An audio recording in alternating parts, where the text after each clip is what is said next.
Hello दोस्तों, कैसे हैं आप सभी। स्वागत है आप सभी का हमारे इस फेमस पर्सन चैनल में। आज हम आपके लिए लाए हैं एक नई और इंटरेस्टिंग हिस्टोरिकल वीडियो। तो चलिए बिना देर किए शुरू करते हैं हमारे आज के हिस्टोरिकल वीडियो को। आइए आज बात करते हैं चिपको आंदोलन की। ये नाम आपने कई बार सुना होगा। उत्तराखंड में 1970 के दशक में हुई एक परिवेश आंदोलन है ये चिपको आंदोलन। इस आंदोलन में वहाँ के स्थानीय लोग हिस्सा लेते हैं। विशेषतः नारी समाज की भूमिका यहाँ देखने को मिलती है और ये आंदोलन होता है परिवेश को सुरक्षित करने के लिए। तो पहले जानते हैं ये आंदोलन कब और कहाँ हुआ।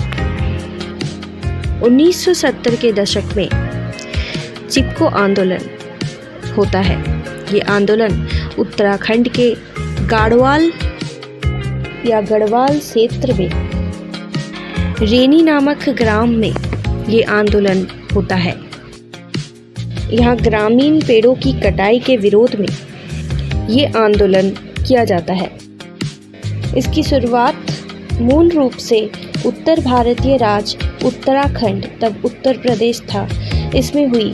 इसका अभी जो उत्तराखंड के नाम से जाना जाता है वहाँ ये आंदोलन हुआ, लेकिन 1970 के दशक में ये इलाका उत्तर प्रदेश के नाम से जाना जाता था। आंदोलन का कारण जो था वो था वनों की कटाई को रोकना और पेड़ों को सुरक्षित करना, मतलब परिवेश का संरक्षण करना या परिवेश को बचाना, यही आंदोलन का मूल लक्ष्य था। तो हुआ क्या था कि उस समय व्यवसाय की सुविधा के लिए पेड़ काटने की नीति ली जाती है। सरकार ने भी इस नीति को अनुमोदन किया था। सरकार के अनुमोदन से ये नीति ली गई और पेड़ों की कटाई शुरू की जाती है। लेकिन इन जंगलों से या पेड़ों से यहाँ के स्थानीय लोगों का संबंध जुड़ा था। यहाँ से उनकी अर्थनीति और अन्य कुछ सुविधाएं जुड़ी हुई थी। जैसे इन जंगलों से वो अपने खाने पीने के उपकरण के साथ जो सूखी लकड़ियाँ, पत्ते और जला इत्यादि संग्रह करते थे। साथ में पेड़ों से उन्हें यहाँ अन्य सुविधाएं भी मिलती। लेकिन जब इन पेड़ों को काटने का अनुमोदन दे दिया गया तो व्यवसायी इन पेड़ों को तेजी से काटने के लिए अग्रसर हुए और वन जंगल को खत्म करने का लक्ष्य लिया। तो इसे रोकने के लिए उत्तराखंड के इस रेनी ग्राम में एक अहिंसक आंदोलन होता है या अहिंसक प्रतिरोध किया जाता है। तो इसमें होता क्या है कि चिपको कार्यकर्ताओं ने पेड़ों की कटाई के खिलाफ एक अहिंसक प्रतिरोध का गठन किया। उन्होंने पेड़ों को गले लगाकर उनकी रक्षा करने की कोशिश की ताकि लकड़हारे उन्हें काट ना सके। मतलब वो पेड़ों को ऐसे जकड़ते थे कि लकड़हार लकड़ी ना काट सके, मतलब पेड़ों को ना काट सके। इसीलिए तो इस तरह वो पेड़ों को जकड़ते थे या पेड़ों से चिपक जाते थे। तो इसीलिए इसका नाम रखा गया चिपको आंदोलन। मतलब आंदोलन का ये संकेत ही बन गया चिपको, अर्थात आलिंगन करो या गले लगाओ। तो पेड़ों को बचाने के लिए वो पेड़ों को आलिंगन करते। तो इसीलिए आंदोलन का नाम भी चिपको आंदोलन पड़ा। ये एक अहिंसक प्रतिरोध था। इसमें महिलाओं की सक्रिय भागीदारी देखी जाती है। ग्रामीण महिलाओं ने इस आंदोलन में महत्वपूर्ण भूमिका निभाई थी। वे वन संसाधनों के उपयोग पर निर्भर थी और इसीलिए उन्होंने वनों की सुरक्षा में सक्रिय रूप से भाग लिया। तो नारियों ने दिखा दिया कि वो भी आंदोलन में पीछे नहीं है। इससे पहले भी भारत की स्वतंत्रता के समय पुरुषों के साथ साथ नारियों ने हिस्सा लिया था और स्वतंत्रता के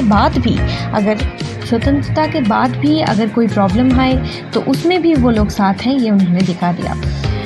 इसी तरह उन्होंने पेड़ों की रक्षा की। तो इसमें नारियों की एक विशेष भूमिका रही है। सुंदरलाल बहुगुणा, इसके अलावा सुंदरलाल बहुगुणा इस आंदोलन के प्रमुख नेताओं में से एक थे।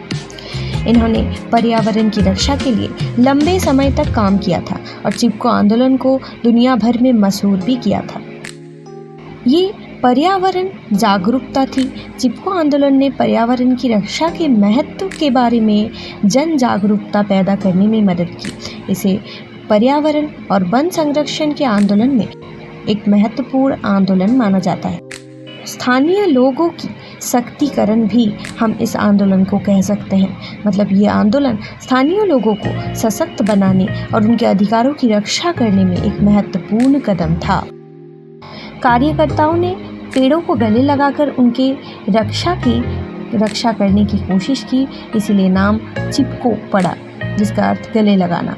ये महिलाओं के द्वारा संचालित एक अहिंसक आंदोलन था और इसने स्थानीय लोगों के जीवन और आजीविका के लिए वनों के महत्व को उजागर किया था, क्योंकि वन से उनका जीवन और जीविका दोनों ही जुड़ी हुई थी। इसीलिए पर्यावरण को सुरक्षित करना बहुत ज़रूरी था। ये आंदोलन कोई हिंसक आंदोलन नहीं था। ये इस आंदोलन की एक विशेषता है, क्योंकि ये आंदोलन अहिंसक प्रकृति का था, अर्थात गांधीवादी सिद्धांतों पर आधारित। ग्रामीणों, विशेषकर महिलाओं ने आंदोलन में सक्रिय रूप से भाग लिया था और पेड़ों की रक्षा की। इस आंदोलन का मुख्य उद्देश्य व्यावसायिक उद्देश्यों के लिए पेड़ों की कटाई को रोकना और जंगल की रक्षा करना था। चिपको आंदोलन ने पर्यावरण के महत्व और वनों के संरक्षण की आवश्यकता के बारे में जन जागरूकता को पैदा किया और आंदोलन ने स्थानीय लोगों की आजीविका के लिए वन संसाधनों पर निर्भरता पर जोर दिया। तो ये था उत्तराखंड का परिवेशवादी आंदोलन चिपको, जिससे बाद में अन्य परिवेशवादी आंदोलन भी प्रभावित होते हैं, जिसमें से एक अपिको आंदोलन। अगर आप कोई और परिवेश आंदोलन के बारे में जानना चाहते हैं तो कमेंट्स में ज़रूर बताएं। तो दोस्तों, आपको हमारी वीडियो कैसी लगी कमेंट्स में ज़रूर बताएं। वीडियो पसंद आई हो तो लाइक करें और हमारे साथ जुड़े रहने के लिए चैनल को सब्सक्राइब करना ना भूलें। ऐसे ही interesting historical topic related video के लिए आप हमारे चैनल को सब्सक्राइब करें। तो मिलते हैं अगली वीडियो में, तब तक के लिए बाय बाय।